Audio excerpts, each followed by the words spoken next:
अस्सलाम वालेकुम गाइस, मैं हूं Ahmad Jamshed. Welcome to my channel. और बहुत से लोगों ने मुझसे सवाल किया था कि वो आर्बिट्राज के बारे में कुछ जानना चाहते हैं। व्हाट इज़ आर्बिट्राज और आर्बिट्राज वो किस तरह से स्टार्ट कर सकते हैं, आर्बिट्राज किस तरह के होते हैं, कितने तरह के होते हैं, अमेज़ॉन के ऊपर आर्बिट्राज हम किस तरह से कर सकते हैं। तो आज की वीडियो में आपको यही बताऊँगा कि आर्बिट्राज क्या होता है, ऑनलाइन आर्बिट्राज क्या होता है, रिटेल आर्बिट्राज क्या होता है, अमेज़ॉन पर आर्बिट्राज किस तरह से किया जा सकता है। इस आर्बिट्राज सीरीज़ में मज़ीद वीडियोज़ में आपके लिए लाता रहूँगा और आपके लिए मज़ीद इन्फॉर्मेशन प्रोवाइड करता रहूँगा कि आर्बिट्राज को आप किस तरह स्टार्ट कर सकते हैं, आगे किस तरह से स्केल अप कर सकते हैं। मैं हूं अहमद जमशेद। अगर आप मेरे चैनल पर नए हैं तो चैनल को ज़रूर सब्सक्राइब कर लीजिएगा ताकि आपको मज़ीद आने वाली इस सीरीज़ की वीडियोस मिलती रहें और आप वहां से कुछ ना कुछ सीखते रहें। चलें वीडियो की तरफ चलते हैं।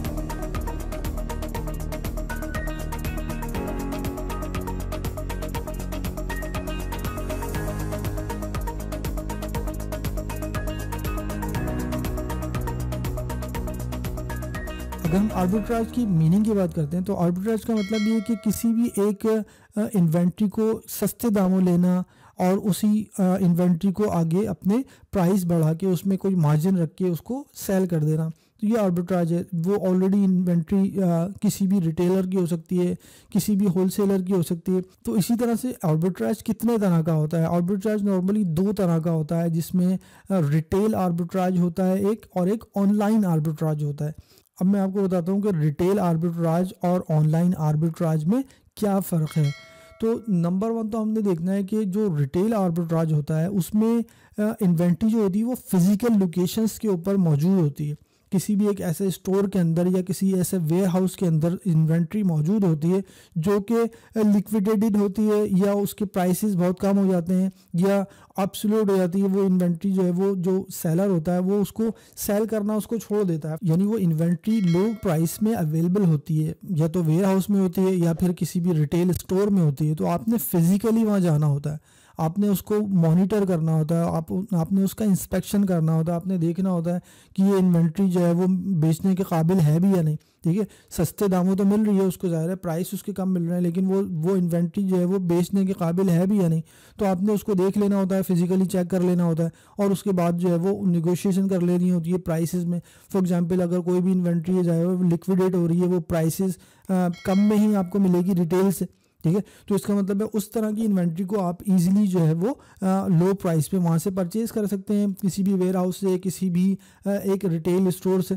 इसी तरह से रिटेल आर्बिट्राज उन लोगों के लिए ज़्यादा फायदेमंद होता है जो उस किसी भी कंट्री में लोकेट होते हैं, यानी प्रेजेंट होते हैं एट द मोमेंट।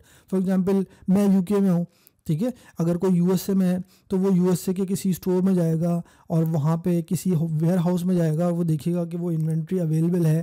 ठीक है, या कोई ऐड देख लेगा वो इस तरह के कि भाई यहाँ पे लिक्विडेशन चल रही है तो इन्वेंट्री अवेलेबल है, अगर कोई परचेज करना चाहता है तो वो कर ले।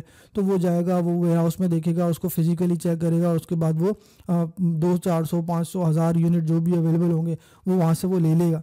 ठीक है, और वो ले लेगा और उसको वो सेल कर देगा। लेकिन उसको लेने से पहले सबसे पहले हमने ये भी देखना है कि वो प्रोडक्ट जो है वो अमेज़ॉन के ऊपर या किसी भी ऑनलाइन प्लेटफॉर्म के ऊपर बिक भी सकती है नहीं, यानी हम उसको सेल भी कर सकते हैं।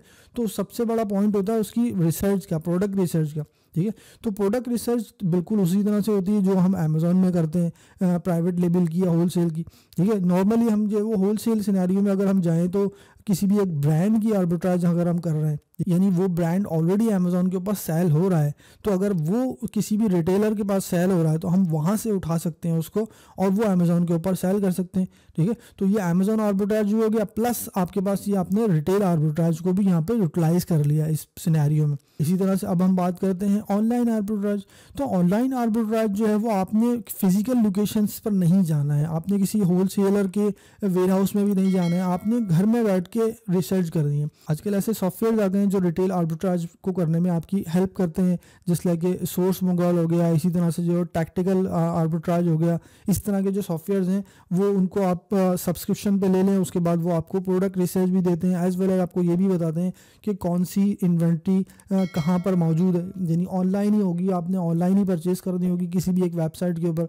मिसाल के तौर पे आपने देखा कि ठीक है, मोबाइल फ़ोन कवर केस जो है वो iPhone 14 आने वाला है, लॉन्च हो गया, तो उसकी डिमांड ज़्यादा है, तो आपने क्या किया, उसकी iPhone 13 जो था उसकी डिमांड कम हो रही है तो कोई लिक्विडेट कर रहा है उसको, तो आप ये देखेंगे कि आईफोन 13 भी अभी मार्केट में लोग उसको भी परचेज़ कर रहे हैं, लेकिन अब आपने देखा कि उसकी जो बाइंग प्राइस है वो कम हो गई, लेकिन आपके पास अभी भी चांस है कि आप उसको अमेज़ॉन के ऊपर सेल कर सकते हैं।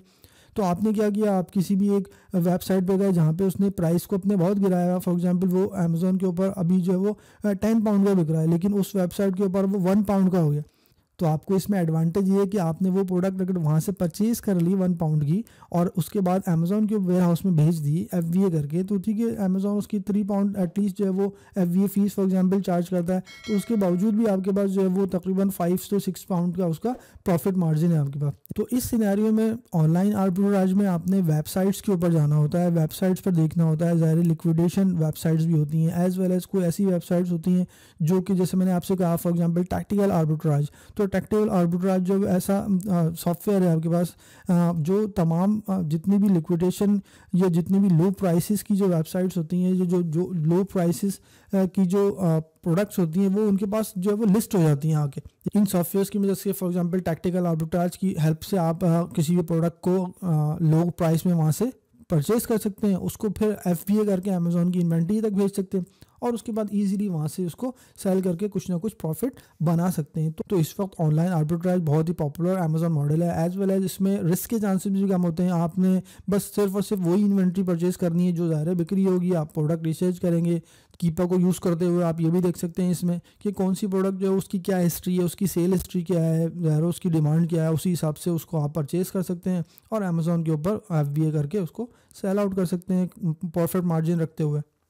सबसे पहले तो आपने ये देखनी है कि स्केलेबिलिटी किस तरह से होगी। आप अपने अमेज़ॉन के बिज़नेस को, रिटेल आर्बिट्राज के बिज़नेस को किस तरह से स्केल कर सकते हैं, उसको किस तरह बढ़ा सकते हैं। तो हमने सबसे पहले देखना है कि जब हम अमेज़ॉन के रिटेल आर्बिट्राज को स्टार्ट करते हैं तो उसमें आपकी रिस्क के चांसेस बहुत कम होते हैं। फॉर एग्जांपल आप प्राइवेट लेबल जब कोई भी एक बिज़नेस करता है तो प्राइवेट लेवल में उसके रिस्क के चांसेस ये होते हैं कि इतनी सारी इन्वेंट्री परचेज़ करने के बाद, शिपमेंट करवाने के बाद, इतनी सारी PPC चलाने के बाद, उसके बावजूद भी हो सकता है कि आपकी प्रोडक्ट सक्सेसफुल ना हो सके, ठीक है।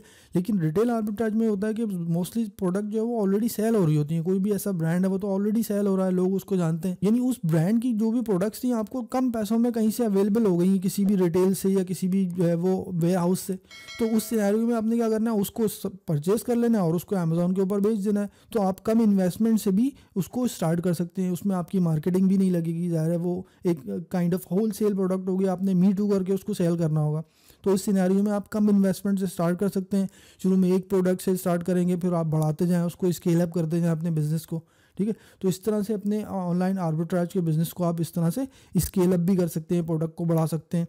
तो इसी तरह से स्केल अप करने के लिए रिटेल आर्बिट्राज के साथ साथ ऑनलाइन आर्बिट्राज दोनों को यूज़ किया जा सकता है। आप ये भी देख सकते हैं कि कोई भी ऐसी फिजिकल प्रोडक्ट अवेलेबल है जो कि आप देखते हैं कि ये ब्रांड अमेज़ॉन पे ऑलरेडी सेल हो रहा है और ये प्रोडक्ट मुझे किसी भी रिटेल स्टोर से क्लियरेंस के ऊपर मिल रही है। फॉर एग्जांपल कोई ऐसे ब्रांड्स भी होते हैं जो रिटेल स्टोर्स वाले जो उसको क्लियर कर देते हैं, क्लियरेंस पे लगा देते हैं। तो इसका मतलब है कि वो क्लियरेंस उस स्टोर में लगी लेकिन अमेज़ॉन पे तो नहीं लगी इस क्लियरेंस।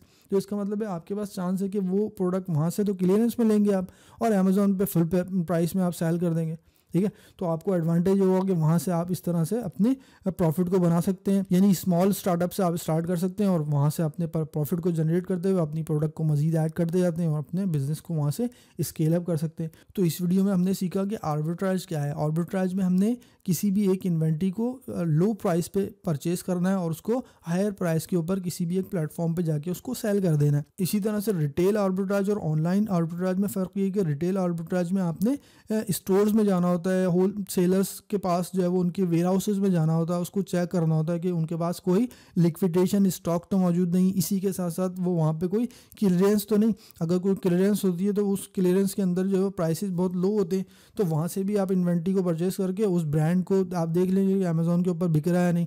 तो अगर वो बिक रहा है तो आपने वहाँ से परचेज़ कर लेना है और अमेज़ॉन के ऊपर सेल कर देना है प्रॉफिट रखते हुए। इसी तरह से ऑनलाइन आर्बिट्राज ये है कि आपने प्रोडक्ट्स को ऑनलाइन ही ख़रीदना है वेबसाइट पर से और उसको वेबसाइट्स से परचेज़ करके फिर अमेज़ॉन को डिलीवर करनी है आपने। तो ऑनलाइन आर्बिट्राज में एक बड़ा इशू ये होता है कि जब आप किसी भी ऑनलाइन स्टोर से इन्वेंट्री को परचेज़ करते हैं तो कभी कभी ऐसा होता है कि लेबलिंग का इशू हो जाता है। उसमें लेबलिंग आपने जो है वो ज़ाहिर है अमेज़ॉन के अगर लेबल लगवाने हैं तो उसके लिए आपको फिर 3PL को यूज़ करना होता है, एज़ वेल एज़ अगर वो केस पैक्ड है तो उसको डिवाइड करके सिंगल यूनिट की सूरत में आपने उसको भेजना होता है, ठीक है। क्योंकि जब भी आप बल्क में इन्वेंट्री लेते हैं रिटेल की सूरत में तो वो आपके पास जो है वो केस पैक भी आ सकते हैं, ठीक है। तो आपने मेक श्योर करना है जब इन्वेंट्री परचेज़ करेंगे ये सिंगल यूनिट परचेज़ किया आपने, केस पैक परचेज़ किया।